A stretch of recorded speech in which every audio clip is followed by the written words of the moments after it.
Hi, this is Mark Arnold, and it's another episode of Fun Ideas Podcast. And today on the show, I have a book author who's written a couple books that are interesting to me, and a few other books that I'll ask about. His name is Cristopher DeRose, and welcome to the show. Hey Mark, how you doing? I'm good. How are you? I'm doing great. Thanks for having me. Okay. Where do you hail from? I always ask this I hail from because. Los Angeles, California. Oh, okay. So that's easy. I'm in Oregon, up in Springfield, Oh, there you but go. but Well, I'm a my yeah, there you go. but I'm a California native anyway. Oh, So, mainly Northern California, but I've been to Southern California many, many, many times. So, mhm. um, all right. Well, tell me a little bit about yourself and how you became a book author, and then we'll kind of delve into the books you've written a little more Sure. deeply. I started as a musician more than anything else, from teens into until about 27. I was doing the rock stuff, and then I decided to pursue the writing full time. I was doing both at the same time for a while. Um, but at this point I went, I don't know if I want to start another band when I'm 27 or join another band when I'm 27. It starts to get a little long in the tooth for certain hard rock attitudes, I guess. Right. And so I just decided, screw it, I'll just be an author full time, and I still do music. It's just more ambient and stuff like that. Hmm. When you were in the rock, what instruments did you play? I started on drums, but then I kind of got frustrated really quick with it, and I went to guitar.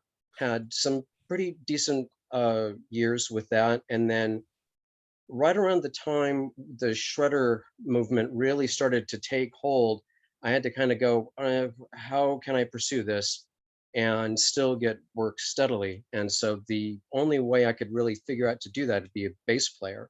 Hmm. And besides, John Paul Jones of Led Zeppelin, Steve Harris of Iron Maiden, these guys could be heard. They're great bass players, they're great songwriters. Hmm. So that's where I took that.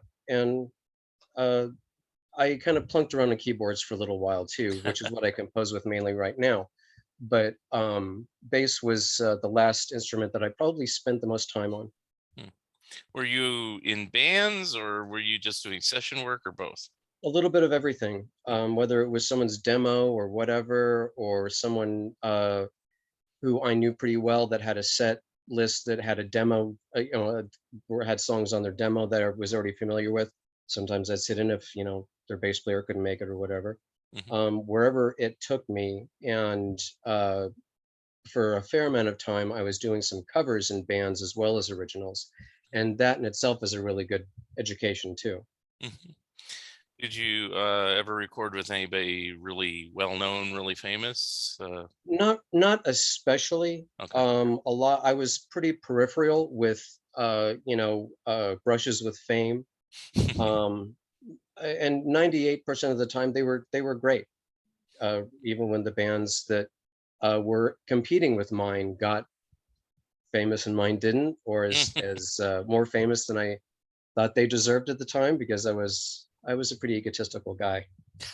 Was So now, as an author, did you always write the same type of work? It seems like you've done two nonfiction works, and I'll just Mhm. introduce them. You can give the proper titles. One's about Starsky and Hutch, and one's about MASH. Yeah. And then it seems like you've done a lot of fiction work. So did you normally do more fiction or nonfiction or combination?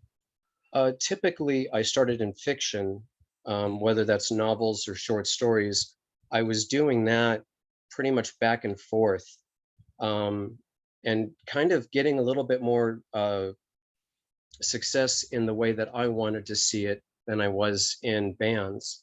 Hmm. Because I don't know if I'd want to be where I am now, playing the same songs I composed when I was 21.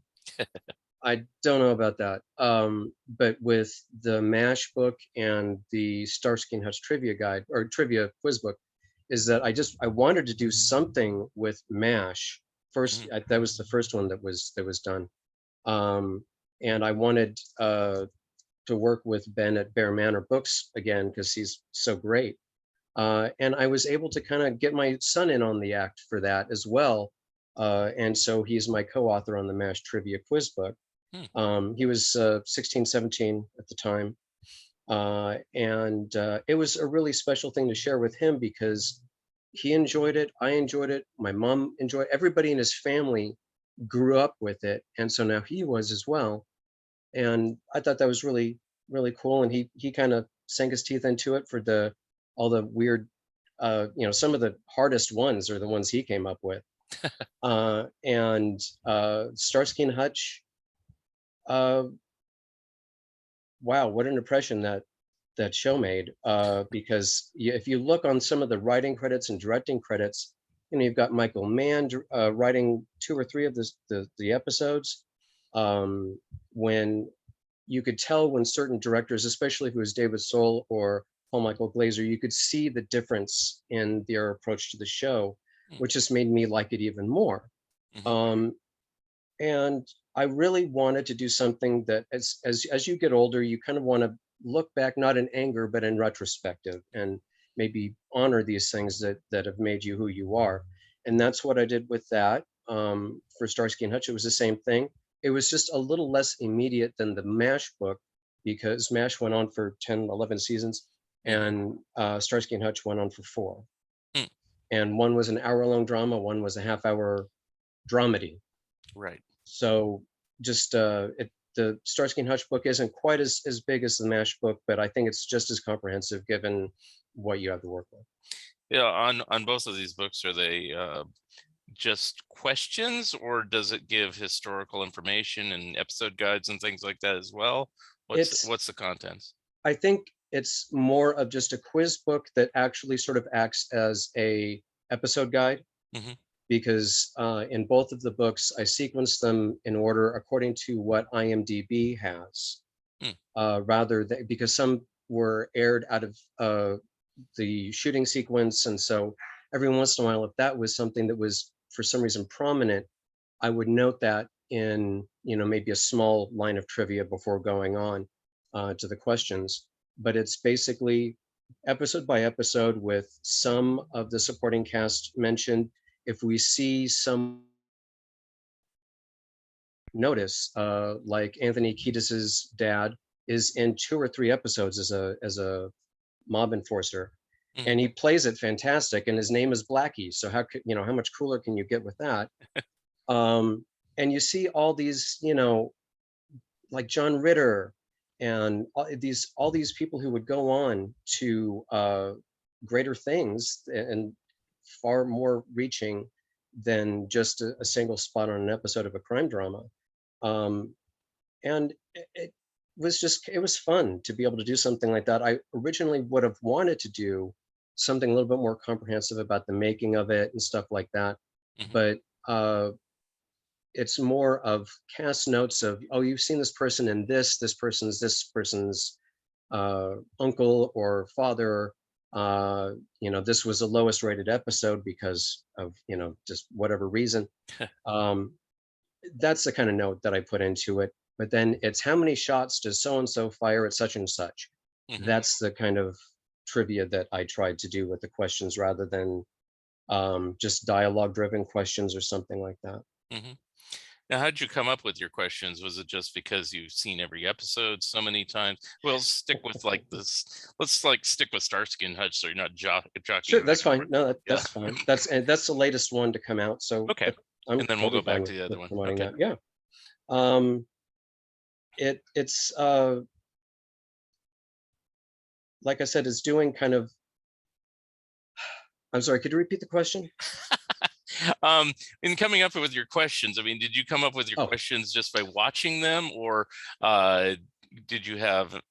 Well, I'm probably asking the question differently this time, but I mean, that was the original question. I mean, how did you come up with yeah. your questions essentially? I wanted to approach it from everything from really easy, Hmm. like in which hand does so and so hold their weapon, who speaks first, that kind of thing. That's a little softer. But I'm a geek.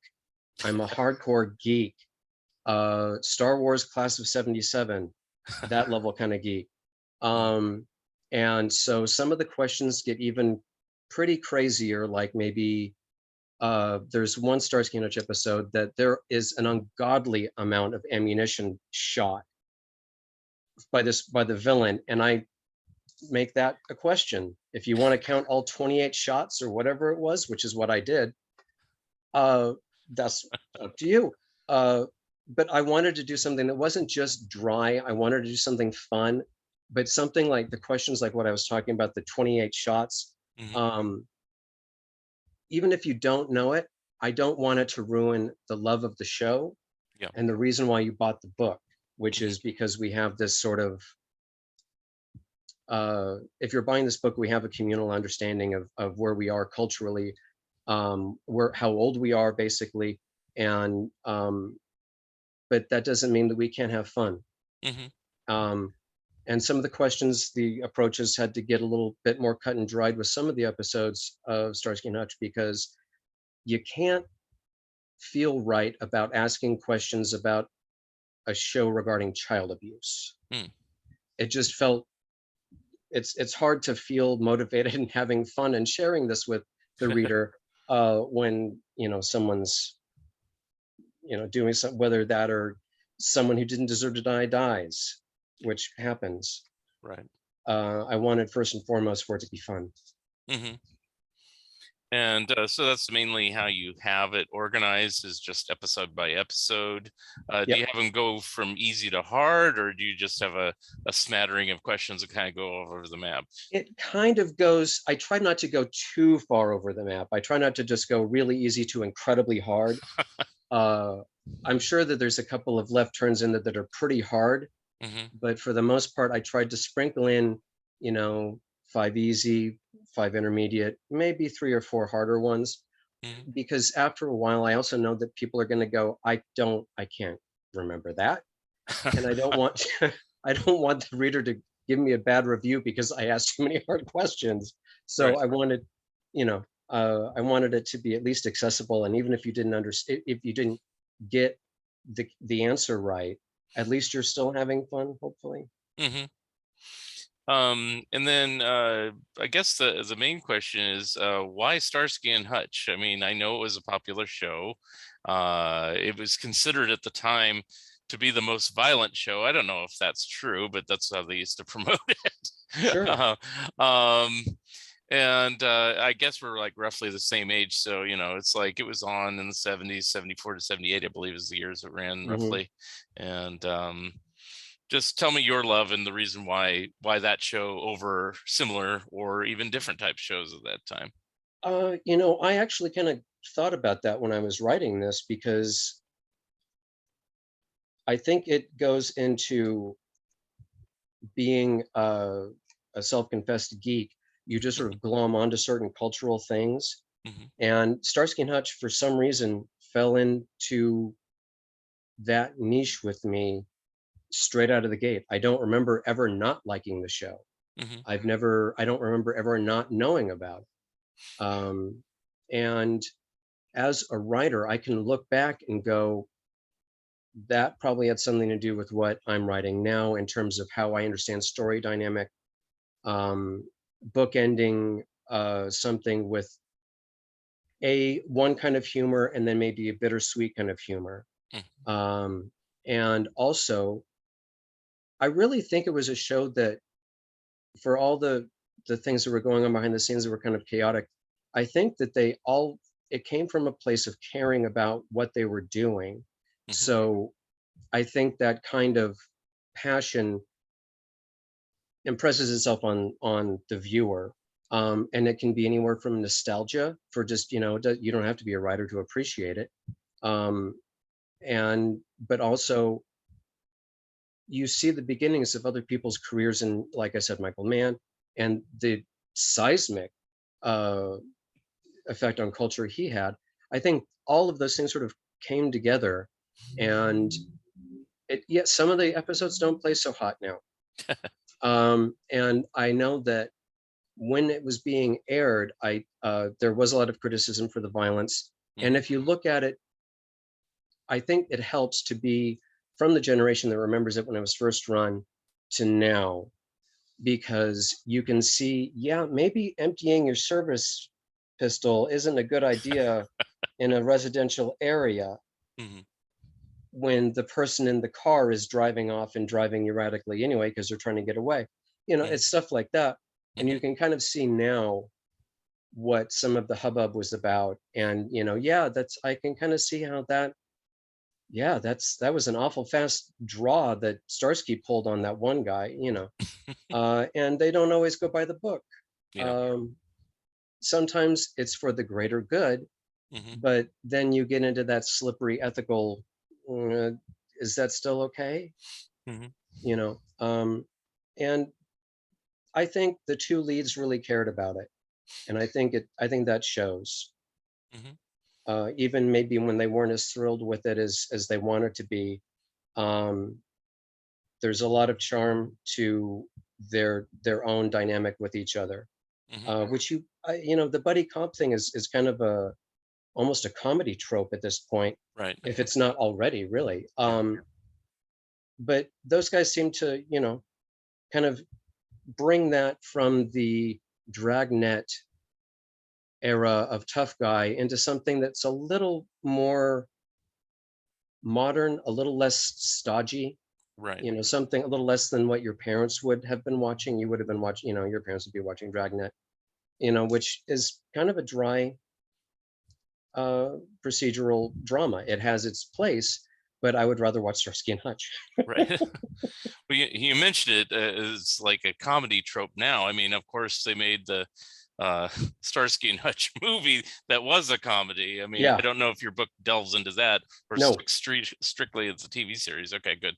Uh, but do you think that's the reason why, excuse me, why they took that approach? Because it's kind of become a cliche, for lack of a better term, or, you know, that type of Um, show?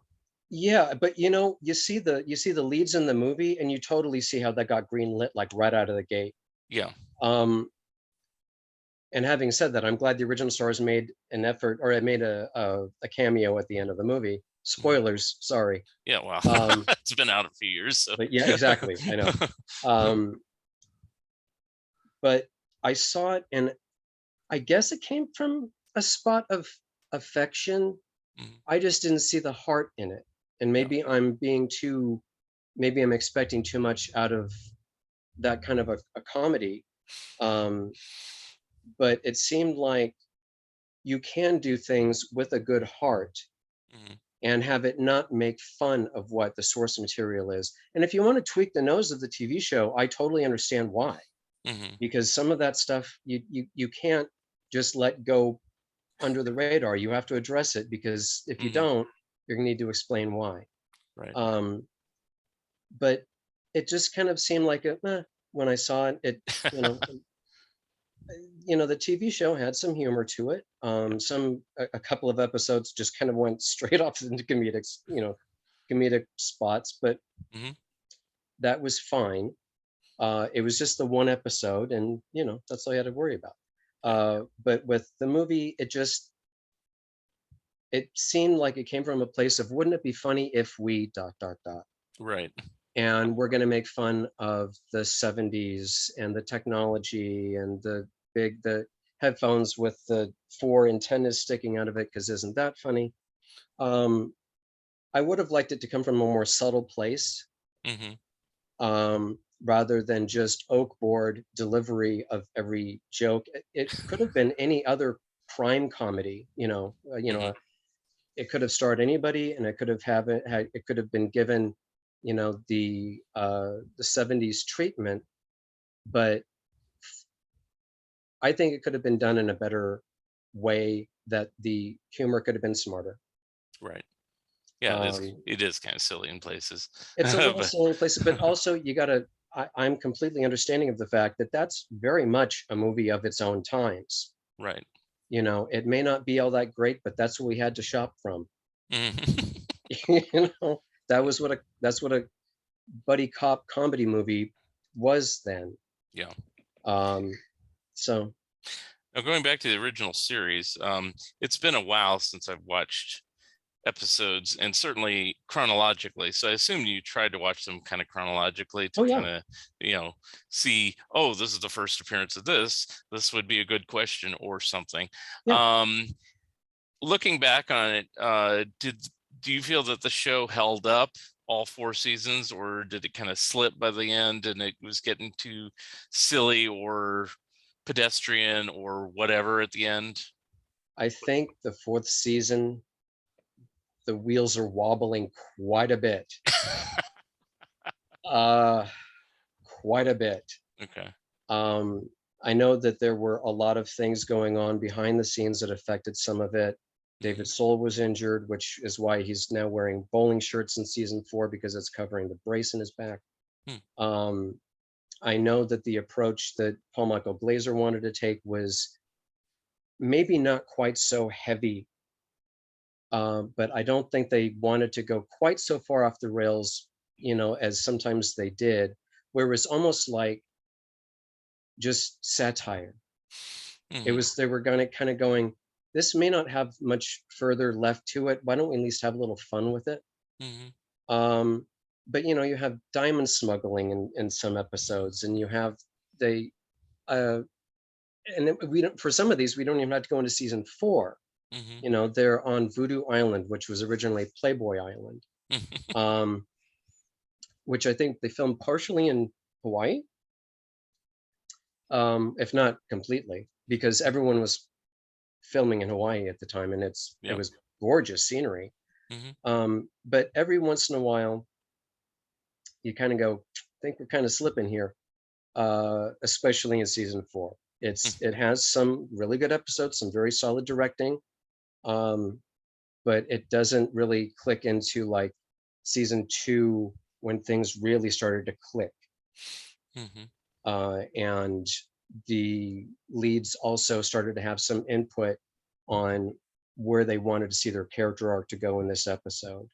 Um, and they were both really smart guys. Hmm. It wasn't just, stereotypical meathead action figures. They had ideas that they wanted to express of their own characters as well as story dynamics, and I think that made the show stronger in as much as it also made it weaker. Hmm. Looking back on it, do you think it would have made it into a 5th season, or was it just too far gone and too far down the ratings?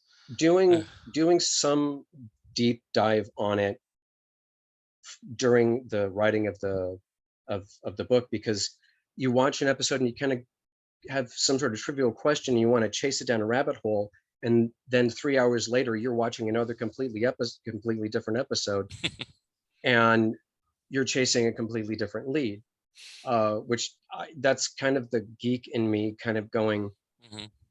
I want to see this have a deeper, um, I want to say deeper meaning, but that's not quite what I mean, because sometimes the episodes were just really, uh, they had the characters, but they didn't have the cast. And so once you started getting into episodes, especially like one of my favorites is the psychic, Hmm. really strong episode. That's a Michael Mann episode, uh, and that's that show running on all cylinders, full speed ahead. It's fantastic. Hmm. The shootout, that's something else where it takes place. It's a bottle episode. It takes place in a restaurant, and that's it. You Hmm. may have different parts of the restaurant shown, but you're in a restaurant for virtually all 26 minutes, whatever it Hmm. was back then. Um, so I think they said what they could say. Hmm.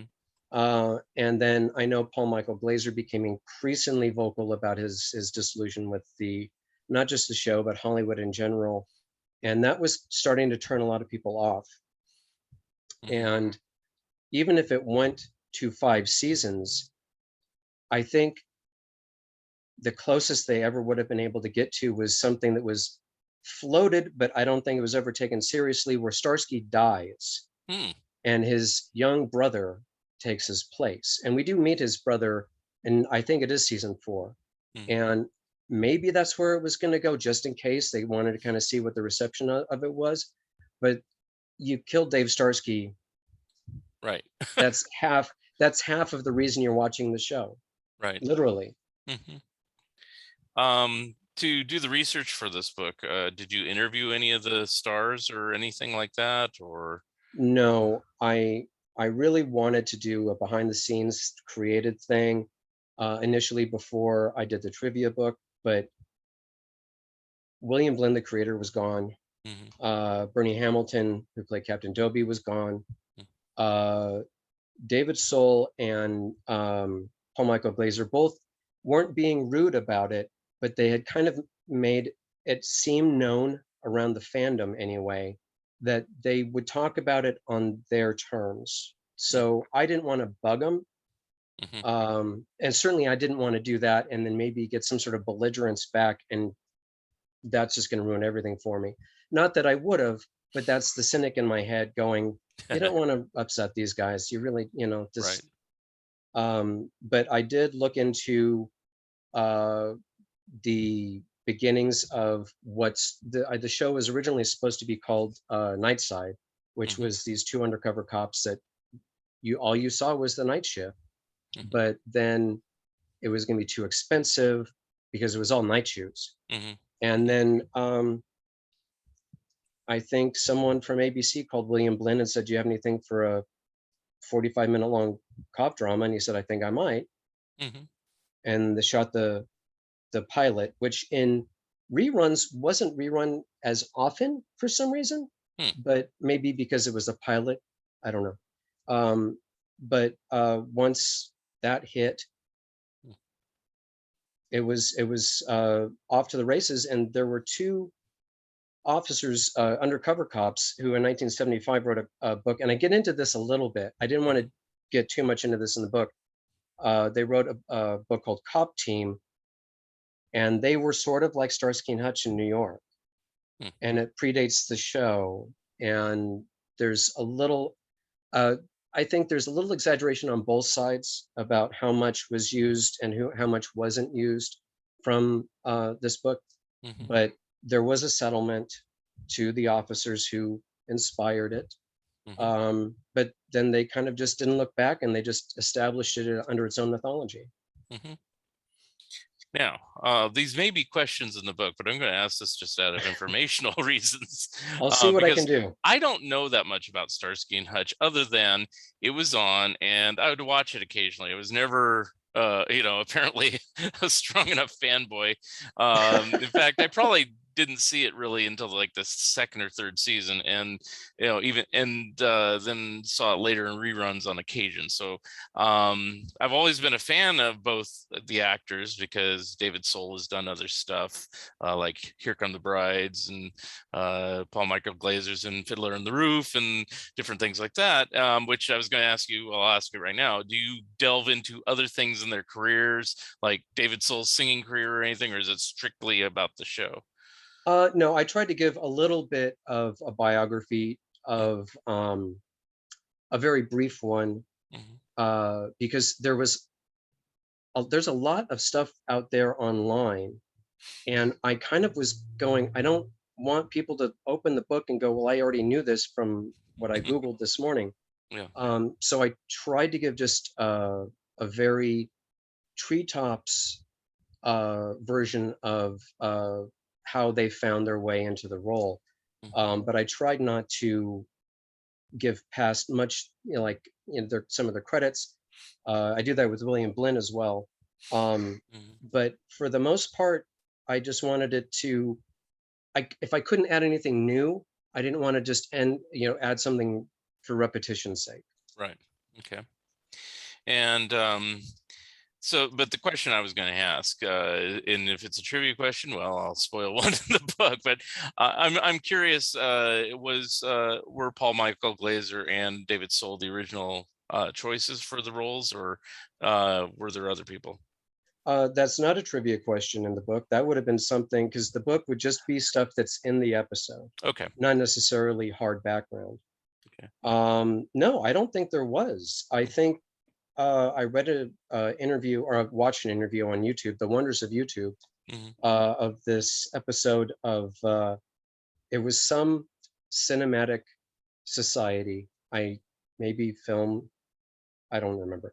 But it was an interview with Paul Michael Glaser as well as William Blinn and I think a few others. Uh, but there's a fascinating story about how Paul Michael Glaser was auditioning for Starsky, and he was breaking walnuts in his fist. And that was one of the dynamics that I guess attracted the casting directors. And I always thought that was an interesting story because you don't hear that. That's pretty hardcore stuff, especially with how you see Starsky evolve. He's Hmm. not really a walnut cracking in the fist kind of guy. He's Hmm. not afraid to get physical, but he's not like, henchman Hmm. material. So it sounds like they had them in mind. Now, did both actors want to do episodic TV or not at that point in their careers? I think they saw that as the next logical step. I don't Okay. want to put words in their mouth, but it seemed Yeah. like everything that they've been doing, and David Soul had just been in, oh, fandom is going to kill me if I get this wrong. I think it was Magnum Force, Hmm. where he plays a dirty cop, Hmm. and he does it really well. Hmm. And so I think they saw this as enough of a difference of, even though it was cop show for David Soul. Yeah, he did Magnum Force, but whatever, he's a good cop here. And it's a different kind of cop show. I Yeah. mean, I think the only other one that I can toss out at the same time might have been SWAT. Hmm. That was as violent, maybe. Yeah. But then you have stuff like the Mod Squad Hmm. before it and the Rookies, where you don't really get a lot of gunplay. So I think that maybe they both saw it as, well, yeah, it's a cop show, but it's a different kind. So let's give this a shot. Hmm. And I think that, especially with Paul Michael Glazer's wanting to be a director, I Hmm. think that probably worked best for him, to achieve a more hands-on approach with the show that I think he was looking for. Yeah. And like yourself, you said you worked in music a number of years, Mhm. and then David Soul, he had an actual #1 hit. But was he trying to pursue a music career, or was it just kind of a fluky offshoot of being a TV star? Because it seemed like everybody used to put out an album back in the '60s and Oh, '70s. oh yeah, especially the hit TV show. Yo, yeah. Yeah, I mean, he put out more than one album, yeah. and he had a couple of hits. Hmm. As a matter of fact, he sings one or two of them in episodes of Starsky and Hutch. Hmm. So I think it was sort of like he wanted to be a little bit of both. Mm. He wanted to be, I think, more than anything, he wanted to be taken seriously as a musician. Hmm. Maybe because he had already seen the liability of what good looks can be. He used to wear a mask when he Hmm. was, starting out and everything, uh, because he wanted to be known just for the music, Yeah.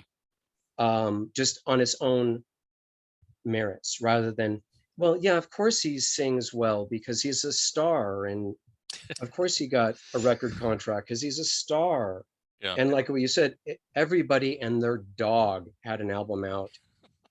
Nearly literally. I'm sure Yeah. that there was some Disney store dog like Rin, or some along the lines of Rin Tin Tin, who probably did have an album out. Right. Well, the cast of Hogan's Heroes had one. So Yeah. I mean, it wasn't anything new.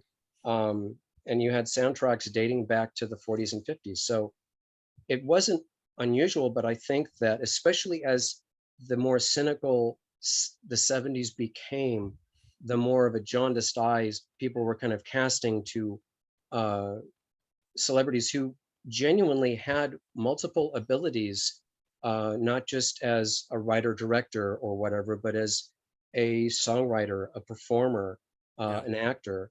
You could do all those things, and not all that far removed from that era, you had to do everything. Yeah. You had to sing, you had to dance.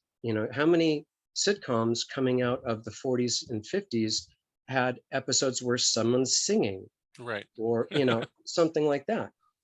And they had their own independent success with that, sometimes before the show that they were on, Hmm. but they always had to have some sort of song or dance.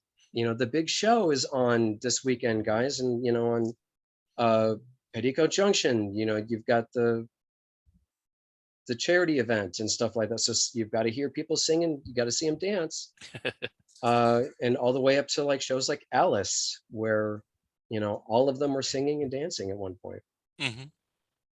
Well, definitely, and using that as an example, like Linda Lavin had a long stage career and things Mhm. like that prior to getting into situation comedy. So, you know, I get it. You want to keep the one that actually shocked me back in the day is Ken Berry, because I knew him just from being on F Troop and F Troop. Mayberry and Mama's Family, and then I found out he actually was a good song and dance man, and he actually is really or was really skilled, and now Yeah. you can look that stuff up, look up Hollywood Palace or whatever, and you see him doing these incredible dancing feats and stuff like that, which I didn't know about when I was a Well, kid. at the time, you had the variety shows like Carol Burnett, which he was on, Yeah, and they became syndicated at half an hour, but that cut out the musical guest and 2 or 3 skits. right. And the musical guest was cut just because they couldn't afford, or they couldn't maybe track down everybody who they would have owed money to have the Jackson 5 appearance rebroadcast. Hmm. Um, so you would see Ken Berry singing with Carol Burnett, and it wasn't all that unusual. I think it seems almost even more cynical to see someone now do that, like Yeah, on Dancing with the Stars or whatever, yeah. because sometimes it's deserved, but the I don't think we're going to see the variety show thing, the Donnie Marie show, Hmm. Captain and Tennille, and I'm really dating myself by saying all these things. That's okay. I watched them all. But there It's aren't any anymore. I mean, the only no, the only variety show now really is SNL, and that's kind of a loose definition of it, because you know it's basically a comedy sketch show with a music act that performs a couple songs, over a 90-minute period. But it's not the traditional way per se, where you have like a number of well, occasionally they do, but in general they don't have a number of celebrities on the show, you know doing different things in each skit and blah blah blah. It's usually just one guest host, and then yeah. you don't see him the next week. It's Right. somebody Yeah, else. exactly. I mean, you So knew who was going to be the season or the at least that season's regulars or semi-regulars on any of the other ones, yeah, because they were always on. yeah, And the good shows, especially like I'm going to cite Carol Burnett again, is that everybody kind of knew their specialty. yeah. And even though they may be called on to do more, they were comfortable with each other. I don't remember any like poisonous rumors about Tim Conway hating uh, any of Vicki Lawrence or whatever. The feud between so and so is like you don't hear that. You hear it on I Love Lucy, Yeah. but you don't hear it necessarily on the '70s shows. But then in the '70s, like Paul Lynde would get his Halloween special, or so and so would get their Christmas special. Hmm. Uh, that kind of thing just isn't around anymore, and Right. maybe that's okay. Yeah. Well, yeah, they got to the point where they got progressively stupider. I mean, with the concept. I mean, initially you would have somebody that actually had a little bit of talent hosting a variety show, like say Dean Martin, but then it descended over the years, where like the last ones were like the Brady Bunch variety show, Uh, or Pink Lady and Jeff, which they might have had a hit in Japan, yeah, but they couldn't speak a lick of English. So, why are they hosting a show right. here? Things like that. But Yeah. Well, there's a anyway. reason why the Starlight Vocal Band's show only lasted a few episodes. Hmm. Once you start giving the one-hit wonders their own shows, Hmm. uh, I don't know. I think you've kind of lost sight of what you're doing Right. just a little bit. Yeah. Um, so we kind of digressed all over the map, I guess. Whatever, bring it back in. Uh, One thing I wanted to know about Starsky and Hutch. I mean, obviously, I mentioned the movie with Ben Stiller and Owen Wilson, but uh, did they ever want to do a TV reunion movie, or were they just over it? Because, a lot of people came back of different series. That was like a big 80s thing, Yeah, it's like, let's bring back the original cast and have them do one more episode. right. Was that ever discussed with Starsky and Hutch? As far as I know, no. Hmm. And all the stuff that I came across, I didn't see anything. Maybe there's someone who's done a much more significant dive on the ins and outs of what they were doing, maybe talking about it in 1982 or something. But I don't think it was really something that Paul Michael Glaser wanted to get into. He wanted to go back into the direction and maybe pursue that a little bit more. Hmm. And after the tumult that his dissatisfaction with the show caused, I really don't think there'd be much kickback to him not wanting to do it. It wouldn't be like, "Oh, come on, you got to do it." It'd be like, "Yeah, I remember that too." And no, I don't think that's a good idea either. Yeah, I know everybody has a different take, and that's why it's hard sometimes to get some people like, say, a Tina Louise on Gilligan's Island or Oh, something. It's like, been there, done that, yeah, okay, yeah. yeah. Well, just like what um, you were saying about the Brady Bunch variety show, which version? yeah. You know, um, but they did reunite at least for one of these autograph shows, because I actually saw both of them. I did not get their autographs because, the thing of those autograph shows, oh, there's like 50 people there that you can get autographs, and everybody's wanting 10 to 50 bucks a piece for them. So I'm like, okay, I got to pick and choose here. yeah. Okay, it's nice to see that Paul Michael Glaser and David Soul are posing for photographs, but I'm not going to pay $300 to pose with them. I'm sorry, I No, wasn't that big of a fan. But I mean, no. have they gotten together, even casually? I mean, they seem to have chemistry on the show. Are they good friends, or? As I understand, I don't know how much they get in touch with one another or Mhm, anything. I know they have very different uh, interests in life now, mhm. and I'm sure health concerns. I mean, just as a matter of course, rather than anything. I'm not hinting at anything. I'm just Right. saying, just in general. I mean, uh, at at a certain point in your life, you start kind of going, I don't know if I want to jump on the grass and spin around like that and get into a fight scene with another 50-year-old. Don't know if I want to do that. Um, but I've seen them multiple times at different conventions, whether it's on YouTube or whatever. Hmm. Um, at one point, they were semi-regular, as long as I guess as long as they could all be in the same place at the same time, and no one had any sort of schedule conflict. Because you don't, it's almost like you want to see them both or them with Huggy or anything else that you almost don't want to see them individually. Right. So why, it's almost like I can see that promoters would go, how can we sell tickets to just one? Yeah. You know, so if you have Paul Michael Glaser, Antonio Vargas, and David Soul, those are the three you need the signatures from. Yeah. You know, So at least they're not adverse to hanging out together or anything like that, sounds as far like. as I know, they live Yeah. in different necks of the woods. Yeah. I don't know for sure, but Yeah. uh, I'm sure that they still speak Yeah. from time to time. I mean, Yeah. like I keep saying, at a certain age, you start wanting to do certain things differently, and I think that those guys, regardless of whatever um, may or may not have happened on a TV show 40 years ago, I don't know Mhm. if it really means as much. The bad stuff means as much as the good stuff does. Right. And I see on Facebook every once in a while, someone will post a picture of the both of them that's not especially new, but it's not especially old either. Hmm. And this was, I'll say that is prior to COVID, I'm sure, but they were at least doing cons together, maybe little appearances where uh, I've been to a couple of con appearances where they have not just the personalities, but the famous cars. Hmm. So you would have the two stars of Starsky and Hutch in the Gran Torino, and you would Hmm. have the tall man in the Phantasm car, and Hmm. the Ghostbusters Ecto One, Hmm. and maybe a stunt performer from that one. Hmm. Um, but I think that there's so much of a tie of Starsky and Hutch Hmm. that I don't want to see them separately, Right. you know. Hmm.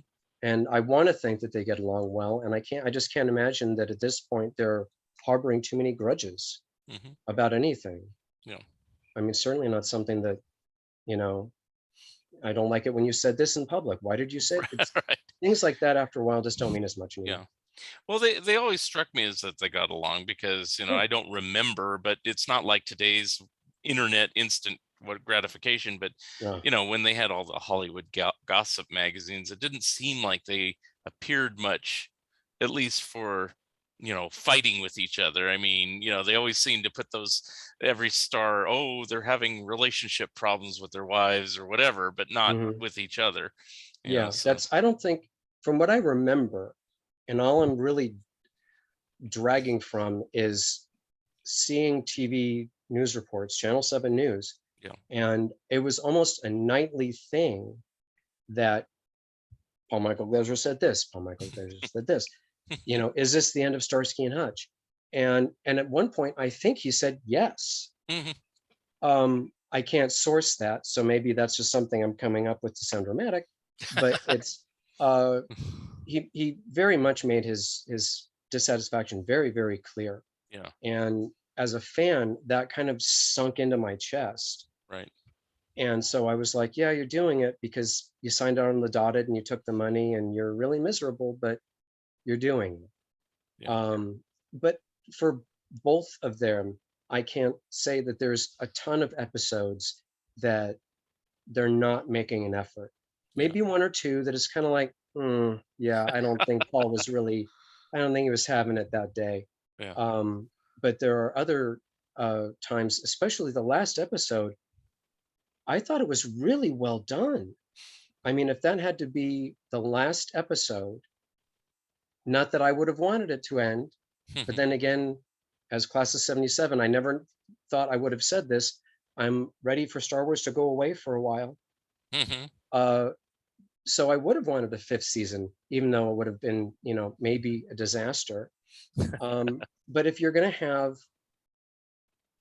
a show end and not, I mean, the standards were different than they are now, like what you were saying about immediate gratification and everything has to mean event and everything has to mean everything. And did you see this ending? And when so and so said this, it was a callback to the first episode.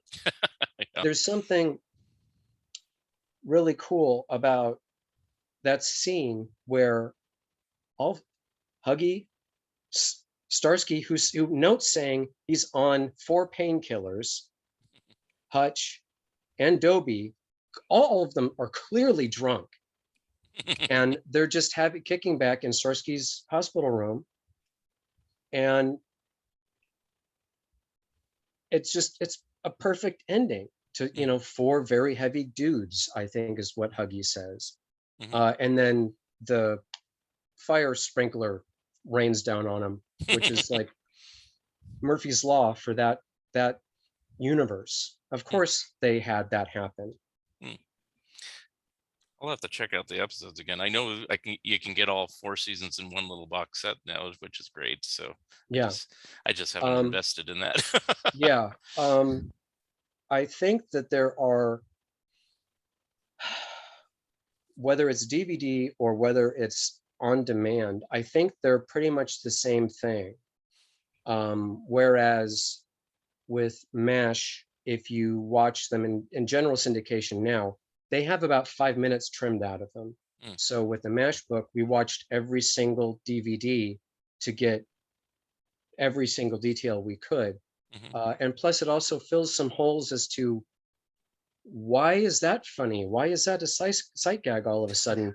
Well, because 5 minutes were cut out, and if you saw those, you would know why they're saluting funny or something like that. Mhm. And with Starsky and Hutch, I think there's only one episode, and I think it's called Quadramania, something along those lines. Starsky is an undercover cab driver because someone's killing cab drivers. Yeah. And there's a part in it that the bad guy, spoilers, slams Starsky's uh, head against the driver's side window. Mhm. And the next shot you see is just him leaving his sidearm behind and just sort of like stumbling out of the car. But Mhm. they cut it's only a few seconds. I found it online where in the original, I guess the original first airing, he really gets his head slammed against the window. The window cracks and you see it in the reverse shot, but I mean, he really gets hit hard. Mm, There's this big blood spatter. mm. And so that's why he's coming out of the car stumbling. Other than, it's just like, why did you forget your gun? Why are you acting so? It's like, why are you acting like you've been concussed? Even though I think that was the original air. All the other airings just basically show this mechanical hand coming at it, Hmm. which doesn't really express. It's a mannequin's hand spray painted silver. It's supposed to be scary, I guess.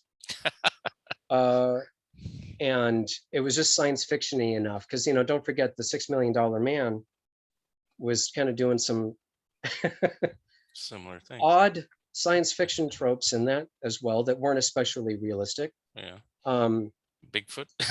but yeah, Bigfoot. That was yeah. I didn't want to go there, but yeah, Bigfoot. That's the obvious one. That's why. Yeah, and It's the like, ice tunnel from the Universal Studios tour. Yeah, yeah. you got to have that. So that's really. I mean, they did over the last two seasons in particular. They did play down the gunplay quite a bit. Mhm, If there's fist fights, it's pretty much to the point. mhm, Although there's the one episode where they're playing blind man's bluff in a cabin mhm, where a hostage they've rescued turns the power off, turns it on, and the guys are in different poses, assaulting the bad guys in a number of different ways. Like I think Hutch hits one with the telephone, mhm. and this is a landline telephone, not I know that some people don't know what that means, but it's I think he says telephone and holds it to the bad guy and then smacks him with the base unit. Mhm, So you had kind of like give or take, mhm. yeah, it was they kind of played down the gunplay, but he's still hitting someone really hard with a phone or something like that. Interesting. So yeah, Um, Now this question kind of applies to both books, and then we'll kind of go into MASH a little bit more. okay. So per episode, did you have a fixed amount of questions that you asked, or is just whatever came up? So No, some episodes are heavy on questions, some are kind of light. Okay. exactly. Like for specifically MASH, some of the episodes that are remember when episodes Mm-hmm. or episodes like the interview or the interview part two, where it's done in black and white. And it's a radical departure from what I think a lot of people were expecting from the show at that time. It's really hard to just like with child abuse, it's hard to uh, want to ask questions when someone's lost the use of their hand and they're a piano player, stuff like that. Or do I want to make a question about how Radar gets wounded? No, not really. Um, so there were some things, especially one of my favorite episodes is Nightmares. And Mm-hmm. unfortunately, I don't think I did a ton of questions of that because it's so dramatic. And it almost feels like you're undercutting the drama of these surreal fears of these people we've gotten to know over the past several years. Mm-hmm. Um, and that was, I remember my mother was up in arms about that episode because what are they doing? Mm-hmm. And especially the long shot of Margaret in that beautiful dress standing in a field covered in blood did not go over well with my mom. I thought it looked great because I guess even when I was younger, I was into the scary horror stuff. But as much as I wanted to, uh, there's not a lot of meat there. Mm-hmm. Um, and we did an overage of questions with the Mash book in particular because some of those episodes are just so classic that we would write 40 questions for one episode and go, well, that's not gonna. So we just try to do um, as much of a gradient of easy, medium, hard as we could do, um, but it wasn't purposefully. We're only going to do 10 Mm-hmm. because you would have episodes that you would have, no, I want to do another 10 questions on just this one, Right. because it's one of my favorite episodes. It's funny, fans like it. Let's just do this one. And so again, it was the enthusiasm for what I was doing, hoping that Hmm. if the fans had any issue with, well, how come there's only 5 instead of 25? That's why. I tried to get into it a little bit in the forwards in both of the books, um, but I tried to not be rule master. And I tried to stress this is all for fun. There's no Right. points. There's no, we're not competing here. It's just we're all reading this because we love this show. And maybe I had no idea the sniper fired X amount of shots at radar. It there was one person, actually, one person told me on Facebook that they got the Starsky and Hutch book and they said they couldn't wait for family game night. And that was, you could not have given me a better compliment, because that's exactly what it's for. Hmm. Now, in the MASH book, excuse me, excuse me, the same question that I asked you on Starsky and Hutch: why MASH? I mean, Well, it was a culturally significant show. hmm, Just like there are certain things that change the world around them. hmm, MASH was one of those shows. Um, and even though a lot of detractors will say, well, yeah, but they had a laugh track, wasn't their idea. hmm, And as they went on and became more popular, they took control of that laugh track and started pulling it down a lot more, which is ironic because then people started complaining about how dramatic it had gotten. go Uh, figure. but I grew up with them. I don't remember a time that MASH was not on, whether it's first run or in perpetual repeats. Right. Like I said, I did it with my son because we could also loop in his grandmother, because this goes into generation after generation after generation. Hmm. Um, a lot of shows don't do that. Hmm. And I think that there's a common ground, unfortunately, on the understanding of war, of conflict, that a police procedural may not be able to comment on quite as much in terms of some real nihilistic, can you believe this is what the world is like kind of commentary, but couching it in the insanity of war Hmm. and using a lot of real life things that happen in MASH units or combat physicians or whatever, medics. Hmm. Um, and the other thing was that it didn't seem like the cast, even though you would hear about, rumblings about, Gary Berghoff and, he wasn't happy, but that didn't make me not want to watch the show. Yeah. Um, and it didn't seem like it seemed like they were being very professionals by the end of it. They were being very professional about their approach. Uh, and they were going to see this through no matter what, Hmm. even though the last 2 seasons got, like I was talking about Starsky and Hutch, the wheels were really wobbling. The plane was starting to lose its Yeah. Yeah. wings. Uh, but you still have great performances, great chemistry in an ensemble cast that I really can't come up with one in a similar arc of time that you hear people talking about the chemistry, Yeah.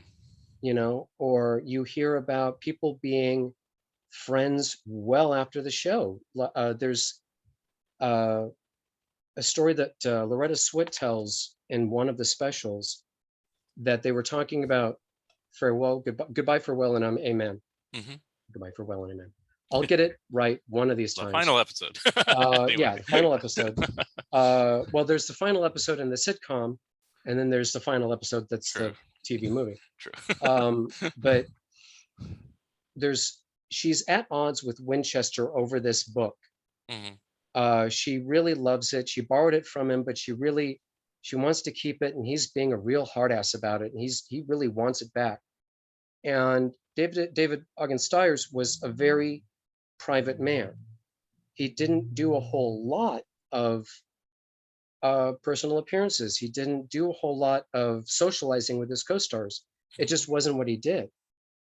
And at one point, Loretta had asked him for his phone number to keep in touch afterwards.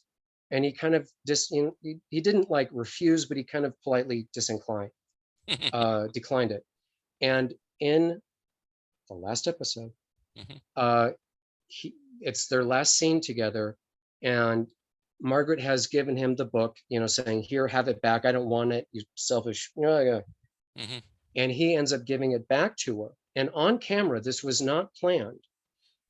He opens the book, and I always wondered, why would he do that? And Loretta Swit explained he had written his phone number in the book Interesting. Hmm. and given it to her. And that's why the reaction that she has is so genuine. And it's just this little thing. And I think everybody pretty much figured, oh, see, Winchester's not a heartless bastard. He's a nice guy. But now there's even a deeper layer Yeah. to that whole thing of this effort, this, less thing on camera. And this is, I'm giving you this. And it catches her. It's such a sweet expression on her face. Mhm. Um, I just had to go into that because of the camaraderie, of the chemistry, um, and the enthusiasm they had Yeah. for wanting to do that kind of show. They buried a real time capsule. It Mhm. wasn't just in the last 30-minute episode. They really did. Mhm. It was dug up 3 days later, but or somewhere around that time when they were like, "What is this?" No one knows what happened to it, Hmm. but it was dug up by construction, Hmm. breaking apart whatever part of that exterior set was. Hmm. It's interesting that you say that, in comparison, because I was asking you questions about Starsky and Hutch, how they get along and stuff like that. But it's interesting on MASH that over the 11 seasons, they had so many cast changes, yet it seemed to still kind of gel. Um, I was pretty young when the show first went on the air. It was 72, so I was about 5 years old. So I probably never really noticed it until about the time where the original major shift was, where McLean Stevenson left and Wayne Rogers left. And so I caught those episodes many years later, kind of, whenever it went into syndication. So, you know, it wasn't so noticeable, but were you someone that watched it from the very beginning? Yep. Was that kind of jarring to have suddenly, oh, now we got new people on here. Were they going to be any good? Yeah. Yeah. I'll tell you, culturally, there's a couple of points that are pretty interesting because that was on when I when I was in grade school, and Hmm. people in grade school, my schoolmates, were talking about MASH. Hmm. And there was the episode when Henry died. Hmm. We all talked about it. There was the episode where Hawkeye says, "Son of a bitch." Hmm. Oh, did you hear what Alan Alda said? Hmm. And the Nightmare episode, which was basically just a short horror film. And I think I don't ever remember it not being on the air. I don't remember anyone, whether it's my schoolmates or my mom talking to her friend on the phone in outrage about what they did with Henry. Hmm. Um, but as I watched it, as I grew up, because it has never been off the air, Hmm. I started understanding things a little differently, as you will from when you watch something when you're 7 than when you do when you're in your 40s or whatever. Um, but even now, the stuff that they talk about is still relevant to our world. And I'm Hmm. not just talking about warfare, I'm talking about just people, the human condition in all of its traits. Hmm. But like I said, I mean, did did the were the transitions for you watching it as a viewer jarring to you, or did you accept Colonel Potter coming in, or BJ Honeycutt coming in, You or know, it just I only experienced, I guess, when Winchester came in. I said, what is this guy? Well, but then I liked him. So Yeah, I was okay. And then, I was kind of sad when Radar left, only from the standpoint that, he was the only guy that was in the film that's still on the show. And it's like, but, yeah, once he left, it was kind of like, well, it's like, Gary Berghoff wanted to do something else, I guess. I don't know, yeah, yeah. so, yeah. Um, it's kind of hard for me to say because I was like what I was saying, I was experiencing it in a very immediate way. Hmm. So yeah, I was upset when Henry died and when Trapper left, Hmm. but it was only until Radar left when Gary Berghoff was kind of voicing his displeasure with the show. I kind of was like, it's okay if you leave. I Hmm. you're clearly not happy, and there are some episodes he's not even in. Right. Um, and I think that, that was just sort of like to lessen the aggravation. And which is, I think, probably a different thing now because that's a 24 episode season rather than now. It's not unheard of for uh, a half hour comedy to have 10 episodes in a season. Right. So I really just sort of experienced it in a linear way. Even though someone getting killed in the first, I think it's the third season, Yeah. that was a pretty hard blow, but I seem to have taken it better than my mom did. Uh-huh. I'm Um, I'm actually kind of shocked, but I guess it's because of the appeal, I guess, for lack of a better term, just the appeal of the show overall. Because I mean, that seems like, that ending with Henry Blake getting killed and everything, and Wayne Rogers also leaving the series at the same time.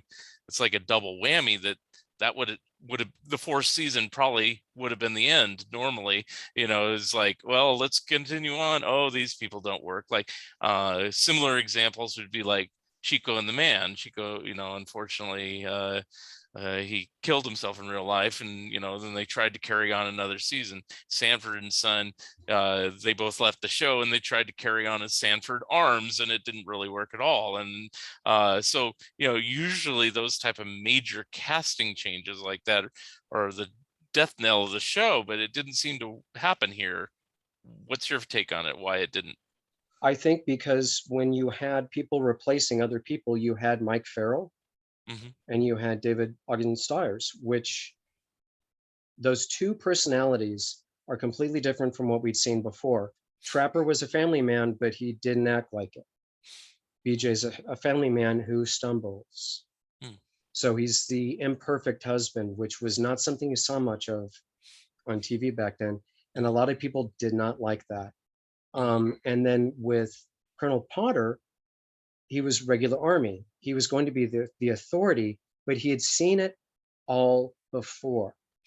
He's, Mm. as a matter of fact, when he calls everybody into his office, especially Klinger, he flat out says, "It ain't going to go with me." Yeah. So that's that personality. Then you've got Charles Winchester, who's very likely a better surgeon than Pierce or Honeycutt or Hmm. Potter, or McIntyre. But he's an ass. Yes. But I liked him for But I like him that. Yeah, because the yeah. thing is I Mhm. think it's his intelligence that Yeah, saves him. Because yeah. even though he's a prude, Hmm. he seems to be sort of self-aware. As he stays longer as a Yeah. fish out of water, he starts to become a little bit more self-aware and going, "Wow, uh, yeah, I guess I'm a piece of work. I better, I've seen this part of myself close up. I've seen at one point he develops a love interest who Hmm. is a very liberal woman, and he Hmm. has to break up with her at the end of the episode because his parents wouldn't understand. I don't think that's something that you could have pulled anyone else into. Hmm. And I think that it just happened that they cast the right people, and it took long enough for the seams to start to show in the storytelling, um, that you could really enjoy the additional performances of these replacements Hmm. who ended up becoming beloved characters. Hmm. And the thing about that you said Radar because Gary Berghoff was in the movie as well as in the TV show. he was a completely different character in the movie. Oh yeah. So, I mean, and in the pilot episode, we see a little bit of that. But he starts, and as I understand it, it was a conscious decision of his to move away from the scummy version of Radar, the kind of greasy aspect of him. Almost, the underworld was represented by this kind of skeezy company clerk. But if you have him be this kid, literally a kid, taken from the farm Hmm. into a war, Yeah. I think that's pretty impressive. Hmm. And I think Mike Farrell was the one in an interview who said that Gary Berghoff very well could have been the strongest actor on that in that entire cast because you believed him as Radar. If you saw anyone else act like that, you'd go, "Come on, this isn't this. You can't be this aw shucks. You can't. It Yeah. doesn't work." But Gary Berghoff made it work, Yeah. just like Jamie Farr sold us on Klinger, who Hmm. was a one episode character Right. and then wasn't because Jamie Farr, for all of his acting, his entire acting uh, resume, uh, the stuff that he does on MASH, you have to believe Klinger is going to be able to do this. Hmm. Even if you don't necessarily believe that he would have gotten away with it for as long as he would have. Uh, but at one point, he just starts dressing in, you know, fatigues. It's his usual. He gets out of the dresses and figures, well, okay, I'm gonna be a grown up about this, I guess, and Yeah. stay the Yeah. course. And he gets married and everything. He actually gets a happy ending, which, a rough kid from Toledo, would he necessarily? Yeah. Uh, so especially, I mean, he grew up in a pretty rough neck of the woods by the sound of it. Hmm. And so it's the strength of all these characters, even characters you wouldn't consider leads, like Klinger, like Radar, Hmm. but without him, you would notice him. Yeah. Now, similar to the Starsky and Hutch book, I had to ask. So, did you delve into questions on the movie or Aftermath, or just the 11 seasons? I remember after MASH, I'm not reliving that. Okay. I've done my time. I watched that show. Yeah. That's as far as it's going. Okay. I'm sure that there is on some YouTube channel that there is the pilot of Walter. I can avoid that too, I think. Um, and I just, No, there's nothing wrong with sticking with the series. That's what really it's, made it a classic. If they just yeah, did the movie, it probably would be remembered because it's a classic movie, but not in the same way.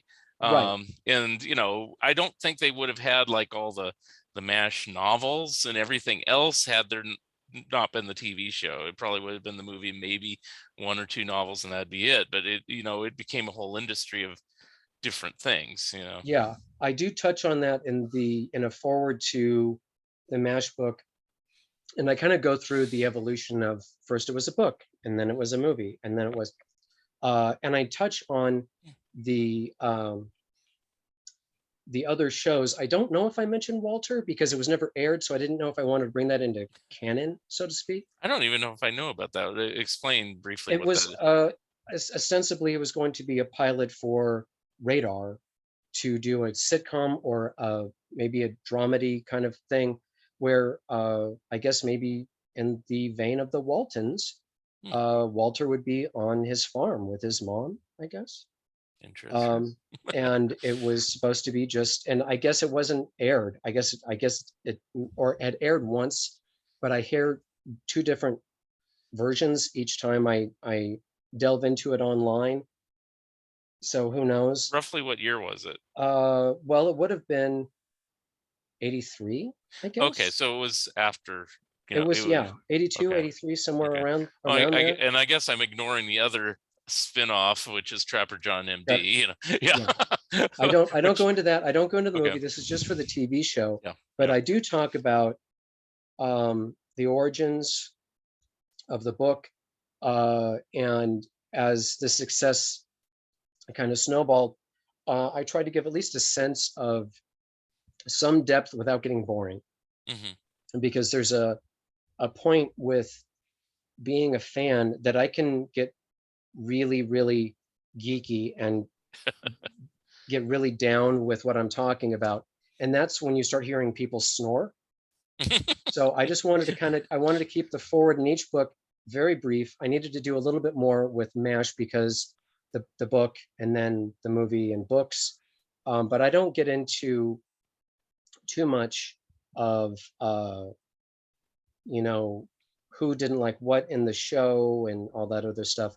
It's just basically the evolution of what we come to know as MASH Right. in all of its forms. Um, I guess I want to touch briefly on the other books you've written, and then just ask you. I'll ask this first, and then you can delve into your fiction books. So at this point, are there any other TV shows that you want to do a similar type of trivia book that you're contemplating?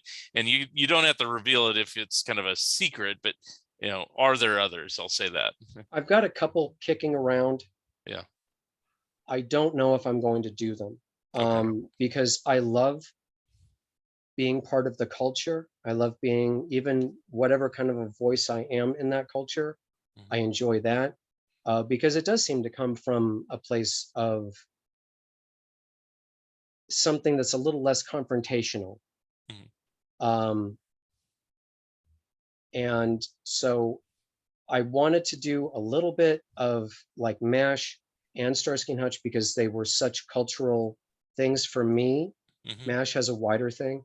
But I would have to look into certain other, whether it's sitcoms or dramas. I'd have to really see if I can make uh, a trivia quiz book about this or that, because I wouldn't want to do it if it's too short of a show. And then, well, yeah, but it had this second other show that nobody liked. But if I do trivia questions about that, well, that'll pad out the book. I don't want to do that Yeah. because Of A, I don't want to course. inflict that on myself, let alone the reader.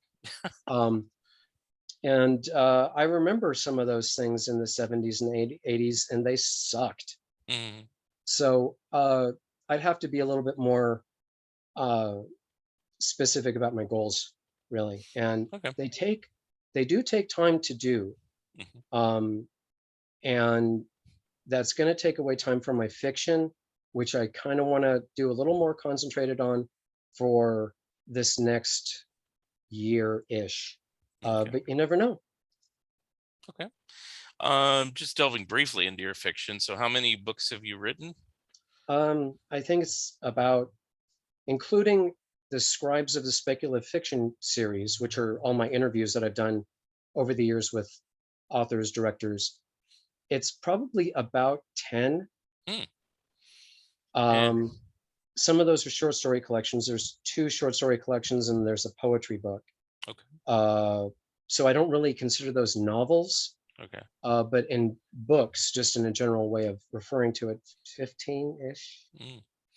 And what genre do you usually stick with, or do you go all over the map too? I started out going kind of all over the map with short fiction, but the more I wrote, the more I realized it was either dark fantasy, horror, or science fiction. And science fiction could be anything from cyberpunk to Star Wars. It it doesn't really have as much of a demarcation point as horror versus dark fantasy, which are two different genres to me. I think my stuff falls more into dark fantasy Mhm. more than horror, but they all come from the same place. Mm. Is that what you enjoy writing the best, or are you just like every type of book you've done? No, it's, if I've written a story or a novel, it's because I've wanted to write that in that particular genre. I can't force myself to write. I can't go, this will be great. I'll market it this way. A horror novel based in this state during this time frame. Brilliance. I can't do it. I can't write to a word count. I've never been able to do that. Mhm. So sometimes I write shorter fiction than what at the time, which was all print. The internet didn't exist. You couldn't submit an 840 word short to cemetery dance. You just couldn't do it. Um, and that's not any judgment on any of the publications. It's just I couldn't do it. So if I was writing about a starship, I'm writing about a starship because I want to, that's what I want to write about.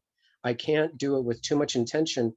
Just like as when I was a musician, I can't intentionally write a song to have a hook. If it Mhm, has a cool riff or whatever, it does. But I can't sit down and pull something commercial out of my head. mhm, Um, and I'm not saying there's anything even at fault for being able to do that. I wish I mhm. could be a more uh, I would have more weapons in my stash that way if I could go, no, I'm going to write like so and so, I'm going to do this, Yeah. but I've never been able to do it. Mhm. On your fiction, do you always have an idea or plot, or do you do outlines, or do you just start? "Well, I'm just going to write." um, as long as it, long ago when I first started, as long as I had a general idea, I would just write the manuscript and then over one or two drafts following that, tighten it up a little bit. Mhm, Um, Then as I wrote more and more, I started seeing the synopsis or the chapter breakdown or whatever as more of an asset. mhm, So I became a little bit more intentional with what I was looking for in a roadmap. It didn't feel like I was cheating anymore. It felt like I was uh, honoring uh, uh, my creative cycle mhm, by letting it evolve. Because if you just stop, you'd stop writing relevant things. And I didn't want to do mhm, that because horror, science fiction, all of that, you can write about a lot of, like what I've said before, the human condition in those genres and really examine it in ways unique to those genres. mhm, And I wouldn't want to give doing that up. mhm. But Now, sometimes I like writing just a scary ghost story, or it's about cyber motorcycles. I just because it's a space opera because I love space opera. mhm. But do you have a like a particular story idea in mind a lot of times, or do you just kind of, I'm just going to do something in horror and we'll see where this leads, or do you Um, have like an ending in mind and then you kind of write to the ending? Some people write that way. I mean, there's no right or wrong, it's just how you yeah, tend to write. the process, my process tends to be kind of convoluted in that I don't think I've done the same thing twice in an approach of writing, Mhm, especially as I've written more and more. I plan more and more and more. mhm, Um, And that seems like, well, yeah, of course you would.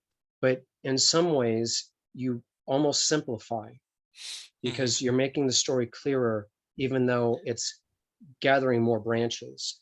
right. And I, uh, I just think that if I'm able to do that and not write it according to what I think is going to sell, that makes it a little easier for me to get through.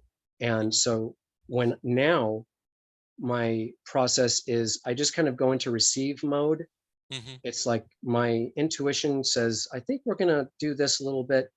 And if if scenes start coming into me, whether it's just someone I've never met before saying a piece of dialogue that really means something important to mhm, somebody else I don't know about yet, then that's when I start writing stuff down. mhm. So like the next couple of things that I'm planning on doing, I think it's going to be pretty plotted out before I start even doing a first draft. Mhm. Oh, that's pretty good. The only reason I ask is because it's not that I haven't written fiction. I've never written like a fiction novel. My fiction is usually like a comic book story or something like that, where it's heavy image driven and not Sure. necessarily a lot of dialogue. And so I was just kind of curious. But even on my nonfiction books, where I'm doing a history of something, as I look back on it, it's like it depends on the book, on the approach I've taken. It just, how much history is there, or how much, research I have to do. If I Yeah. can just kind of just blah, or not. Yeah, and you start to learn what you're going to include early on. Yeah. Because if it's one of those things where, yeah, I could tell someone's backstory, but Yeah. he's only in like a quarter of the book, Yeah. and yeah, he moves a plot along, but I Mhm. don't need to put that much effort into this. Yeah. Um, Something that I learned is that it's all in subtext, and that people are going to read what they read into it, no matter what you write. Whether you lay out the time of day, who's there, and what they do, someone's going to say it happens at night, doesn't it? And that something doesn't happen that they said does. And I've noticed that in friends who have read books that I've read, and they've told me about, yeah, I'm really enjoying that part when so and so does this.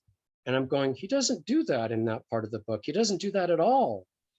So people can read into certain things. So I try not to beat anyone over the head with a theme or anything. I think that's more, you kind of just do a disservice to what the fiction part of, if you go in saying, this is the story about this, it becomes more about your agenda rather than the characters in the story. Well, I think that's pretty much all I have for today. Okay. I guess the question I always have now at this point of the show is just, uh, what are you working on now? I'm going to ask a bunch of questions here. If you make any personal appearances, if people can get in contact with you, websites, and how they can order your books. So Sure. have the floor. Um, you can just search on my name on Amazon. Make special attention that you're spelling Christopher in the way I do, because there's another Christopher DeRose that is an author. We're not the same guy. Hmm, Um, interesting. and for you can find me with that same name on Facebook, YouTube. My ambient music channel is on YouTube. Mhm. I'm always writing different sketches for music, but I'm writing more prose than I am anything else. So you will see more music eventually, just not quite yet. And there's a lot already up there. You can follow me on Instagram. I love that. Mhm. It's sort of like a less garbage fire version of Facebook, at least for me. Um, and you can find any other contact on that you can, any sort of other uh, contact information. Like if you want to interview me, you can find me on Facebook. Um, and the two things that I'm working on right now, I'm doing the not final draft yet. I want it to be, but it's not going to be, of the second book in the Valentine series, which is a series I'm really, really happy with. It's something that I can just kind of go nuts and do whatever I want to do. And as long as I don't go too far off the rails, I can produce something that it's something that I'm writing simply because I want to. But ideally that'll be out in December. Book two will be out in December. Um, the book that I can say something about is, it is horror. Um, it's I try to do something different than what I've done previously. With each thing I do, sometimes I succeed, sometimes I don't. Hopefully, this is going to be a little bit of a break from that. Hmm. So it'll be more horror than dark fantasy. Mhm. And then any personal appearances coming up in the next couple months or anything? Nope, but if Okay. anyone wants me to appear, I'd be happy to. I'm in Okay. California, but Yeah. Yeah. yeah, I know some I'm people, more than they happy to help. do book signings and different things like that. I would love Uh, to do yeah. that. I do drawings every once in a while on Facebook or Instagram, Hmm. where I'll give away a copy of a book. Um, and it'll sign it, personalize it or whatever. But if there's any signings that anyone wants me to be a part of, I'm more than happy to talk about it. Very good. Okay. Well, I thank you, Christopher, for being my special guest today. Thanks for having And me. thank you. And that excuse me, I'm getting all choked up about it. That wraps it up for another episode of Fun Ideas Podcast. And we'll see you next time. Great. Thank you so much for having me. Take Thank care. you. Have a good day.